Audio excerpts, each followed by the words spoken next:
reduction, I hope that it's going to be 100%. I thought that we are going to have about 20 minutes for discussion, but now we have only 5 minutes left, which seems familiar. If we could just go on for 5 minutes longer at the end, we just would like you to say just a few words, especially to non-Japanese speakers. This is my questions. Katie mentioned that you are looking at 100%, but it's 93%. The 7%. Now, among the major countries, it's only Japan. Damian-san, in your presentation, if you look at the there are so many companies participating in early 100, but no Japanese companies are participating. So for each Japanese company, for the entire Japanese economy, what does that signify? Katie-san, towards the end of your presentation, so that Japan can continue to be the high-tech center, so that we can continue to be the high-tech center. If you look at the world's top companies, they are trying to do 100% renewables. And then, because you have bases here in Japan, if that actually prevents company from achieving that goal, perhaps Japan might become a country where the corporations do not want to have their bases or operations. That's my concern. So including that, your message to Japanese companies towards the 100% renewables as a business, what does that mean for the country of Japan? What does it signify? From non-Japanese participants, yes, could you do that in 1 minute each? 1 minute each. Okay, Kobayashi-san will be the last one. So from Dr. Tuati? I think Japanese companies, many Japanese companies have a very significant commercial and industrial footprint in the US, and I would strongly encourage them to start there, to learn how it works over there, and then to come back in Japan and say, well, why don't we do the same? Or something similar. So you were asking why there are no Japanese companies in RE100. It's a very good question, and we would love to have as many as possible. And I don't think I could have answered that question yesterday, but having had the good fortune to attend the expert meeting yesterday here, I feel like I can, because I can understand now that the policy environment in Japan really is not conducive towards Japanese companies adopting renewable energy. And in fact, I think it was Amy Lovins who said that if you wanted to design a policy environment to stop renewables, then you would look to what Japan has in place at the moment. So I think that to me seems to be the key reason why there aren't Japanese companies joined up to RE100, because it does seem to be a very difficult hill to climb. So, hopefully that changes and that the government does move on. And it is actually the role for companies to help move that. We talk about a 1-2 punch. One punch is from the corporate saying we want change, and then it's governments going, okay, we'll do the change, punching in that other direction, and then you have a virtuous cycle of accelerating demand for renewables. But that's my impression from just a short visit here to Japan. Thank you. And I think from an IKEA global perspective, with our aim of 100% renewable energy, it of course has a holistic approach to it in every country where we do business, including Japan. So we are actively looking, of course, for investments then in wind and solar to close the loop. And then, of course, also with our many consumers in Japan and the many people in Japan that we really wish to serve with the best possible way of cost-efficient energy, and by that, a future together. So by being able to sell solar solutions for private consumers, we think that we absolutely could contribute in a collaborative approach.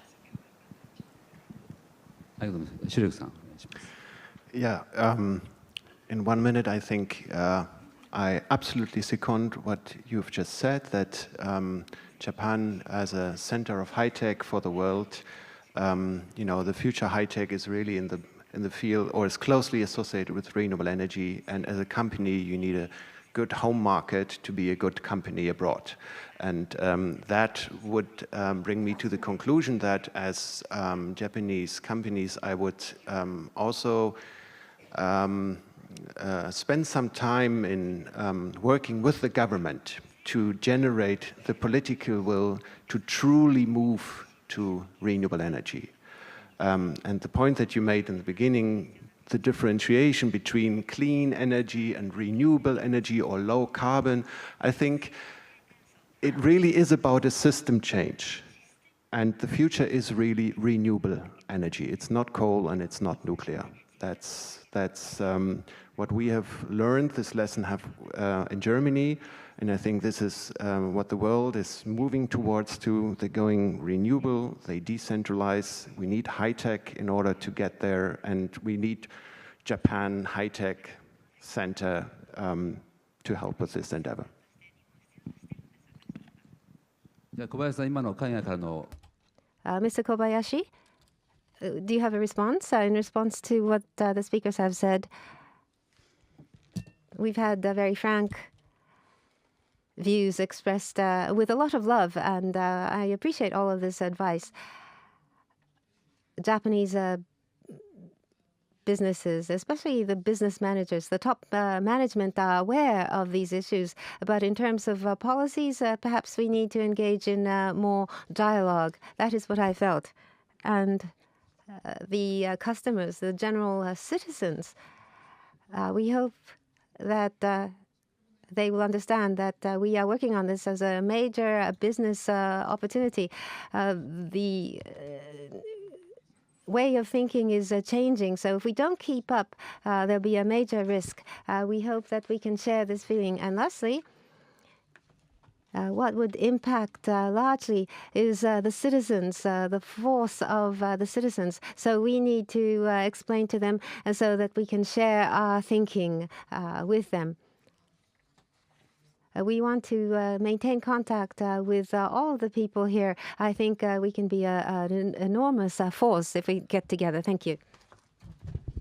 As I said at the outset, I think you all have these smartphones. Some of you may have iPhones, some of you have non-iPhones. Probably going forward, the iPhones, those of you might have got the thought that you might want to switch to iPhones because that's made from 100% renewables. So that does really change the competitive edge of companies, as you can see from this example. Today, all the speakers shared with us something very concrete and specific among the participants, how best you could actually use renewables for businesses. I think you got a lot of suggestions. Please join me with a round of applause to thank all the members of the panel. Thank you so much. Mr. Ono and all the members of the panel, thank you so much. Please leave the stage and join me once again in thanking the panel with a round of applause.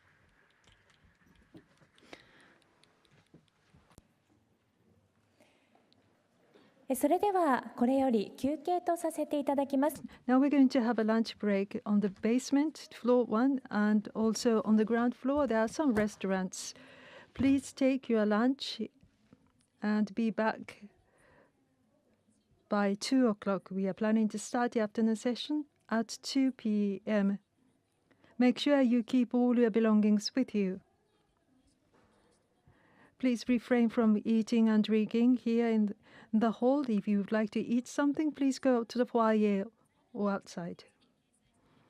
Today's material is available from the homepage of the REI. And Dr. Emery Lovins, the speech, the Japanese version of the Reinventing Fire is available right in front of the cloak services. As for the receivers for simultaneous interpretation, if you leave this hall, make sure you return it to the receptionist at the lobby. And we would appreciate very much if you could give us your feedback on the questionnaire sheets. Please give it to our staff at the exit. Thank you so much.